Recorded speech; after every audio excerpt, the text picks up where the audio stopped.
Nå er vi med Jørgen Andreas en runde rundt Jarma racebane utenfor Madrid. Jørgen, du har hatt anledning til å teste bilen en del foreløpig. Hva er de største forbedringene fra et kjøremessig punkt? Jeg synes, det største køremæssigt set, det er, at du har fået et bedre afdæmpet førerhus-affjering. Og så har du fået mere stillhed i selve kabinen her.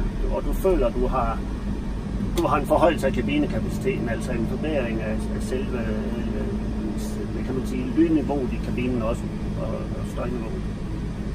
Og så, jamen det er selvfølgelig også en ny spejle, man har på, som giver også et bedre blik på tingene, når man kører med bilen. Og der bliver flere ting. Ratbetjeningen har gjort det nemmere med de forskellige funktioner, som alle de forskellige ting, man nu bruger, når man kører på vejen, gør det meget nemmere at bruge bilen. Så i et stort hele, selvom det måske indvendigt, der ikke ser ud af den store forbedring eller nyhed, så er det faktisk et stort løft for bilen som sådan.